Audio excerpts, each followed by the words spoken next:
Outro dia eu tava vendo a entrevista coletiva que o general Pazuello deu depois que a Anvisa aprovou ali as vacinas, sabe? E uma das coisas que ele falou logo no comecinho da entrevista me deu a ideia desse vídeo. O ministro falou o seguinte: "O Ministério da Saúde tem em mãos as vacinas tanto do Butantan quanto da AstraZeneca." A AstraZeneca ele não tinha não naquela hora, mas tudo bem. "E nós poderíamos, numa jogada de marketing, iniciar a primeira dose em uma pessoa." Bom, naquele momento o ministro estava claramente pé da vida, e a jogada de marketing que ele estava se referindo foi o fato da primeira pessoa vacinada no Brasil ter sido aqui em São Paulo pela vacina do Butantan, como uma forma ali de marketing realmente do João Dória. Mas o que eu queria ressaltar ali na fala do ministro foi o uso das palavras jogada de marketing. Ele usou essas palavras como querendo dizer que o marketing ou a jogada de marketing havia sido oportunista, que se aproveitar ali da situação, quase uma coisa antiética. Claro que a gente sabe que há ali uma guerra política envolvida,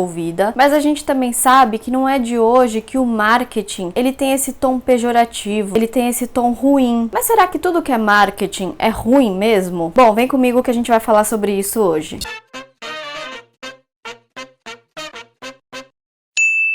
Oi pessoal, tudo bem? Meu nome é Fernanda Henriques e esse é o Next Stop Innovation. Sejam todos muito bem-vindos. Para você que ainda não é inscrito no canal, eu te convido a fazer isso agora. Vai lá, se inscreve e compartilha esse conteúdo com quem você achar que pode ser legal. Bom pessoal, eu tenho um apreço especial por esse vídeo, porque uma coisa que eu ainda não contei aqui no canal é que eu sou o quê? Marqueteira. Exatamente. Eu estudei marketing na faculdade e na minha carreira inteira eu trabalhei com marketing. Então, por eu ser marqueteira, eu sei que não é de hoje que o marketing ele tem essa conotação meio ruim. Inclusive, só como curiosidade, quando eu entrei na faculdade, o marqueteiro mais famoso do Brasil era o Marco Valério. Então aqui eu quero abordar com vocês 3 assuntos sobre o marketing. O primeiro é: você sabe o que é marketing? Depois eu quero te contar porque o marketing tem uma reputação ruim. E sinceramente, existe uma grande meia-culpa aí de nós marqueteiros. E o terceiro, eu quero te contar o que o mundo está esperando da nossa profissão de marketing. Então vamos falar do primeiro ponto. Você sabe o que é marketing? Bem, tem um velhinho que a gente estudava muito na faculdade, o nome dele é Philip Kotler. E qual que é a definição que o Kotler dá para o marketing? Bom, ele diz que marketing não é só propaganda e não é só venda. Marketing é satisfazer as necessidades dos clientes. Mas como assim? Ele diz que o marketing começa antes mesmo da empresa ter determinado produto. Ele fala que a lição de casa que os administradores têm que fazer para avaliar as necessidades dos seus clientes, quantificar essas necessidades e com isso determinar se tem uma oportunidade lucrativa para a empresa ali. O marketing ele continua por toda a vida do produto. Então, na forma de encontrar novos clientes, manter os clientes atuais, aprender mais sobre a marca. Uma das melhores chefes que eu tive no marketing, ela dizia o seguinte: ser marqueteiro é ser o dono da lojinha. Sim, porque um dono da lojinha faz tudo isso. Ele mapeia as necessidades dos seus clientes, analisa o quanto essas necessidades vão ser lucrativas para ele, encontra, mantém clientes e por aí vai. Eu espero que essa definição que eu te dei do marketing, do dono da lojinha, tenha te aproximado mais do marketing. Porque não importa se você é dentista, se você é engenheiro, não importa qual que é a profissão que você tem, todos nós temos a nossa lojinha para cuidar, não é verdade? E agora você deve estar pensando assim: nossa, mas o marketing parece tão bacana, por que ele tem essa conotação tão pejorativa? E é aí que eu vou te contar por que tem uma meia-culpa de nós marqueteiros. Primeira coisa que eu quero te dizer é: o marketing, em sua grande maioria, ele é do bem. Como assim do bem? A maioria das marcas trabalham de forma muito positiva e muito ética com o seu marketing. Então elas são muito verdadeiras e muito honestas no que elas prometem para os seus consumidores versus o que elas entregam. Mas sabe, sempre tem aquela maçã podre que acaba estragando todo o barril. No passado, isso foi uma coisa que eu vi quando eu pesquisei em alguns fóruns da internet de por que o marketing tem essa conotação ruim. As pessoas diziam que elas atrelam o marketing com aquela propaganda que é de empurrar o produto nas pessoas. Sabe aquela clássica propaganda na TV que é super sedutora, te mostra uma promoção imperdível, uma grande oferta, resultados que você não teria em lugar nenhum, mas na verdade não é bem por aí? Então, essa é uma das razões pelas quais o marketing ficou com essa conotação ruim. E eu diria que hoje essas propagandas elas estão travestidas de um profissional que vai te ajudar a ganhar muito dinheiro e que vai ajudar a melhorar a sua vida.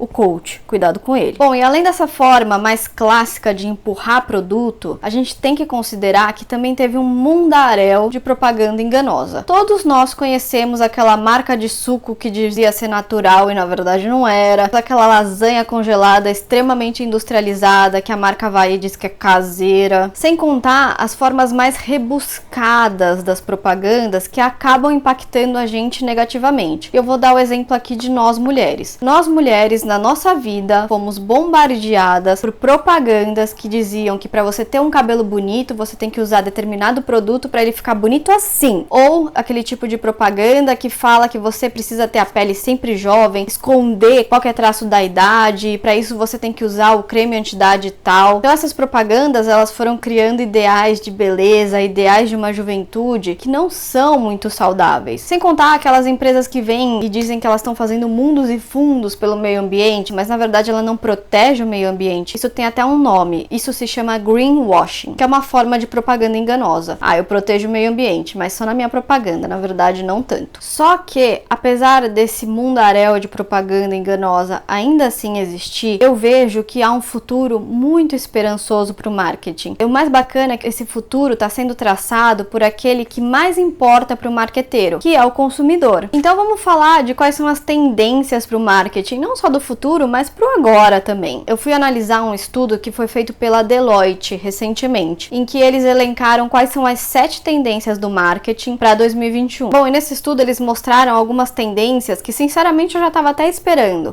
Uma questão de focar mais no digital por conta da pandemia, né, que o digital aumentou tanto, agilidade, mas uma coisa que me surpreendeu muito positivamente é o quanto o valor e o propósito da marca estão cada vez mais importantes para os consumidores. E por que isso? Bom, o que eles dizem é, quando a vida fica mais difícil, assim como ela ficou durante a pandemia, os consumidores, eles esperam mais das marcas. Vou te dar alguns exemplos em números de pesquisas que eles fizeram. Então, durante a pandemia, eles viram que 79% das pessoas que eles pesquisaram se lembravam de alguma ação positiva que marcas tinham feito durante a pandemia, durante a quarentena. E dessas pessoas, 23% disseram que mudaram a percepção da marca para melhor. Só que aí, o outro lado também é verdade. E aí a gente começa a ver o quanto os consumidores estão de olho nas ações que as marcas fazem. 66% das pessoas que a Deloitte pesquisou disseram que eles se lembram de alguma ação negativa que as marcas fizeram durante a pandemia. Sabe, essa coisa de aumentar o preço, se aproveitar da situação? Eles se lembravam. E desses, 31% disseram que isso fez com que a percepção que eles tinham das marcas mudasse negativamente. Outra análise bacana que a Deloitte trouxe é, eles têm uma metodologia para medir humanidade, transparência, capacidade e confiabilidade das marcas. E o que mais me chamou a atenção foi a questão da humanidade. O que eles medem como humanidade da marca? É quando o consumidor consegue verdadeiramente ver que aquela marca se importa sim com o bem-estar das pessoas. E duas coisas são bem interessantes dessa questão de humanidade. Os consumidores, eles são 1,6 vezes mais propensos a comprar de marcas que eles enxerguem essa humanidade. E outra coisa bacana é que eles também entrevistaram os funcionários. Eles viram que os funcionários, eles se sentem 2,6 vezes mais motivados a trabalhar com marcas que eles enxerguem essa humanidade. Isso para mim foi bem esclarecedor para mostrar que as pessoas, elas querem que as marcas sejam cada vez mais humanas. Outra coisa legal que o estudo da Deloitte trouxe foi dizer que em 2020, durante a pandemia e durante toda essa questão que teve de racismo, que ficou muito evidente, eles disseram que foi um ano em que as pessoas tiveram que redefinir e reencontrar os seus valores. E eles disseram que esse também foi um período bom para as marcas redefinirem e reencontrarem os seus valores. E eu vi marcas fazendo ações muito bacanas, por exemplo, o Magazine Luiza. Isso não parece que é marketing, mas no fundo,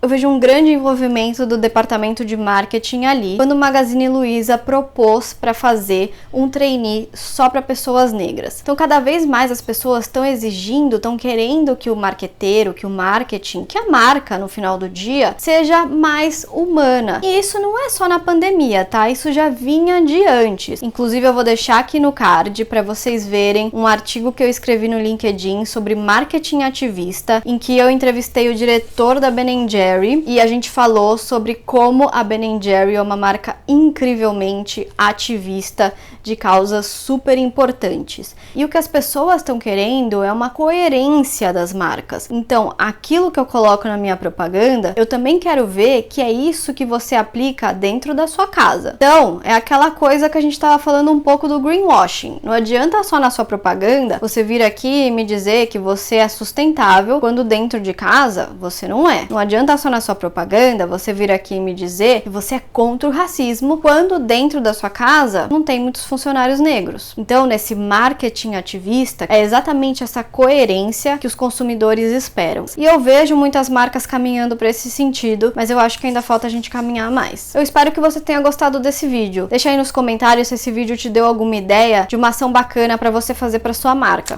E voltando ao tema inicial do nosso vídeo, que eu brinquei ali com o General Pazuello, eu pessoalmente achei a jogada de marketing ali da vacinação da primeira pessoa pelo governo do estado de São Paulo excelente. É um marketing excelente, mesmo eu não comprando a marca Dória. Então tá, não esquece de se inscrever no canal, tá bom? Pra gente continuar nesse papo. A gente se vê no próximo vídeo. Beijo, tchau!